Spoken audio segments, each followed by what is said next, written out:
Hey guys, today I'm going to review the 2010-2011, dependent upon where in the world you are, vintage collection Imperial TIE Fighter on the Star Wars Empire Strikes Back packaging. I think we'll probably start with the packaging itself. Some might actually argue that's the best bit of all of this, but I'll let you make your own minds up about that. So if I move him to one side. The packaging itself is very faithful to the original packaging. It depicts the Imperial TIE Fighter on the front, as I said, on the Empire Strikes Back packaging. You'll notice from the packaging itself, the vehicle, the fighter, is a bluey grey colour. When they originally came out back in 80 and 77, 78, the New Hope ones, probably the way you can tell them apart, were more like a grey-white colour. When it got to 1980, Empire Strikes Back, they're more of a bluey grey colour. On the top, you'll see Hasbro replicated excuse me, they've replicated the model being flown and played with by a young lad, and on the side once again a very similar thing going on there.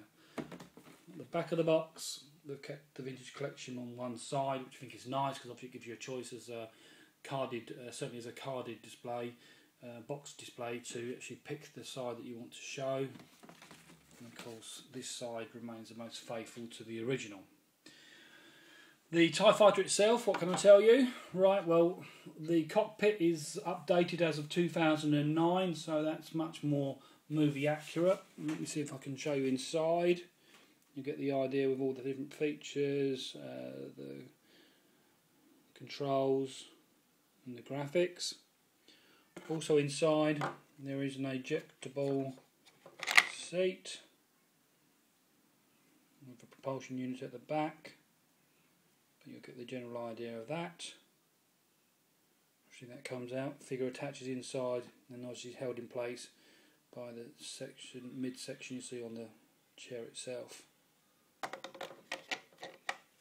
So that's from the 2009 cockpit, that is from which you'd originally seen on the Legacy Collection TIE Fighter. The wings, however, are way back. They're 2003 wings, which you'd have seen on the Saga Collection, the Saga line TIE Fighter.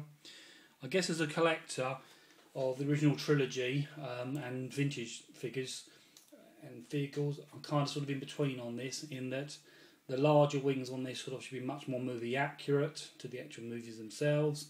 However, the smaller wings which you find on this TIE Fighter are much more accurate to the original early 1980s TIE Fighter, which was released by Kenner itself. It has pull-out lasers at the front. I think they could have done. I think Hasbro could have done a little bit more with those. Once again, this is another vehicle which originally would have had sounds, and maybe, I can't remember if it had lights or not. It might have had lights, but this one doesn't. So it's more basic in that respect. And I think, given technology, it would have been a chance to make it much more movie accurate if they'd placed those specifications within the TIE Fighter itself. It might have raised the price slightly, but personally I would have been prepared to swallow that.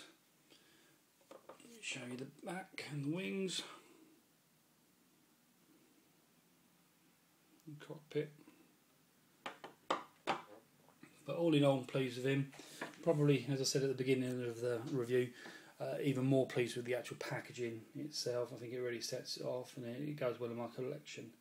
As always, your thoughts, feedbacks, comment is really, really appreciated. I feel like I'm gathering a little bit of momentum thanks to all you guys at the moment with your subscriptions and your friend invites and requests. So really appreciate all of that. Really appreciate your continued support and look forward to catching up with you all soon. Until next time, cheers. Take care.